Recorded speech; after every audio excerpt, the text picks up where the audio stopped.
Hi అండి. Welcome to Harika crazy cooking channel. ఈరోజు మనం ఎంతో రుచిగా ఉండే బేకరీ స్టైల్లో పల్లీ పకోడీ చేసుకుందామండి. ఇవి చాలా రుచిగా ఉంటాయి. పిల్లలకి స్నాక్స్ కింద స్కూల్కి పంపించవచ్చండి. ఒకసారి ట్రై చేయండి. వీటిని ఇలా చేసి పెట్టుకుంటే నెల రోజులైనా పాడవకుండా ఉంటాయండి. అలాగే చాలా రుచిగా ఉంటాయి. ముందుగా 1 కప్పు పల్లీలను తీసుకోవాలి.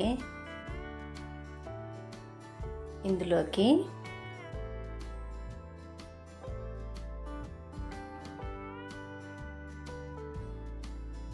ముప్పావు కప్పు శనగపిండి,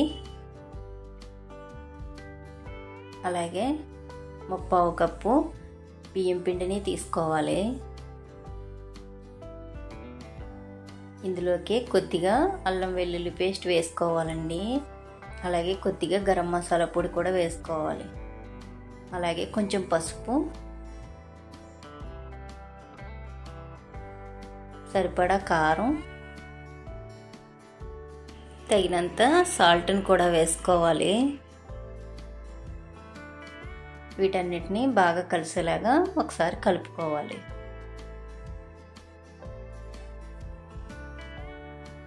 అల్లం వెల్లుల్లి పేస్ట్, గరం మసాలా పొడి కొద్దిగా వేసుకుంటే సరిపోతుందండి. ఇప్పుడు ఇలా కొద్దిగా నీళ్లు పోసుకుంటూ పల్లీలకు పిండిని బాగా పట్టించుకోవాలి.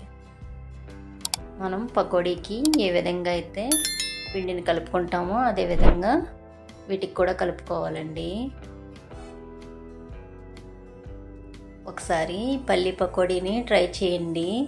నచ్చినట్టయితే లైక్ చేయండి, షేర్ చేయండి. అలాగే మా ఛానల్ని సబ్స్క్రైబ్ చేసుకోవడం మర్చిపోకండి.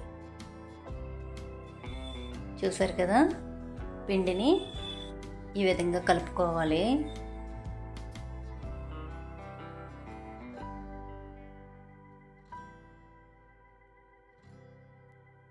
చూసారు కదా, ఈ విధంగా కలిపి పక్కన పెట్టుకోవాలి.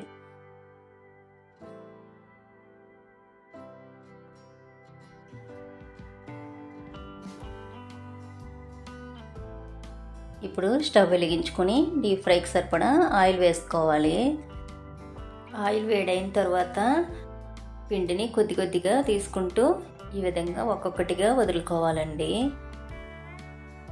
ఇవి ఆయిల్ కూడా తక్కువ పీల్చుకుంటాయి. అలాగే ఎక్కువ రోజులు నిల్వ కూడా ఉంటాయండి. చూసారు కదా, ఇలా కొద్దిగా వదులుకుంటూ నూనె మొత్తానికి వేసుకోవాలి.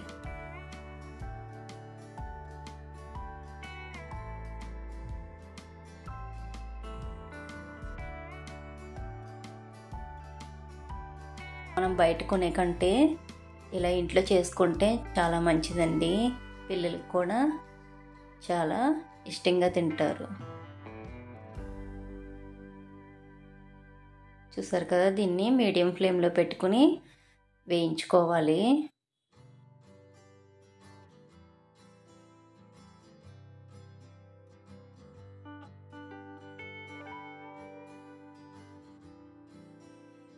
అన్నిటిని ఇలా కలుపుతూ వేయించుకోవాలి.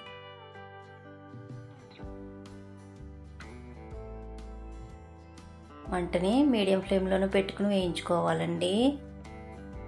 లేకపోతే లోపల వేరుశనగ గుళ్ళు ఉడకకుండా పైన వేగిపోతాయి.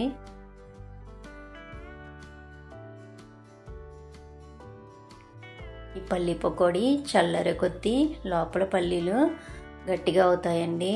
అప్పుడు చాలా రుచిగా ఉంటాయి. వీటిని ఒక డబ్బాలో వేసి పెట్టుకుంటే వారం 10 రోజులైనా పాడవకుండా నిల్వ ఉంటాయి. చూసారు కదా, ఈ విధంగా వేయించి తీసుకోవాలి. ఇలా నూనె మొత్తం పోయిన తర్వాత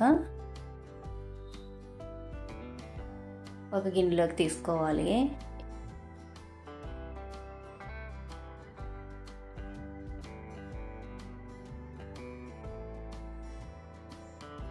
ఇవి చల్లారిన తర్వాత ఏదైనా డబ్బాలో పెట్టుకుని మూత పెట్టుకోవాలి. అప్పుడు ఇవి మెత్తపడకుండా ఎక్కువ రోజులు నిల్వ ఉంటాయి. చూసారు కదా, ఇదే విధంగా మొత్తం పల్లీలన్నిటినీ ఇలా పకోడీల కింద వేసుకోవాలి.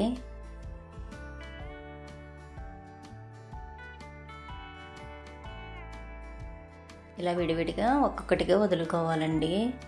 చూసారు కదా, వీటిని మీడియం ఫ్లేమ్లో పెట్టుకుని వేయించుకోవాలండి. మనం వీటిని బయట కొంటే వాళ్ళు ఏ ఆయిల్ వేస్తారో లేదంటే ఏ పిండిలు వేస్తారో తెలియదు కదండి. మనం ఇలా ఇంట్లో వండుకుంటే చాలా మంచిదండి. ఈ విధంగా పిల్లలకి చేసి పెడితే వాళ్ళు కూడా చాలా ఇష్టంగా తింటారు. మన ఛానల్లో ఇంకా చక్కెర కొమ్ములు, అలాగే రవ్వ లడ్డూలు, ఇంకా మంచి మంచి రెసిపీస్ ఉన్నాయండి. ఒకసారి చూడండి. చాలా సింపుల్గా చేసుకునేటట్టు ఉంటాయి. ఒకసారి చూసి ట్రై చేయండి. ఇప్పుడు ఇందులోకి కొద్దిగా కరివేపాకును కూడా వేసి వేయించుకోవాలండి. చూసారు కదా, ఈ విధంగా కరివేపాకును కూడా వేయించి ఇందులో వేసుకోవాలి. ఇంతేనండి, ఎంతో సింపుల్గా ఇంట్లోనే పల్లి పకోడీ తయారు చేసుకోవచ్చు. నచ్చినట్టయితే లైక్ చేయండి, షేర్ చేయండి, అలాగే మా ఛానల్ని సబ్స్క్రైబ్ చేసుకోండి. Thank you for watching.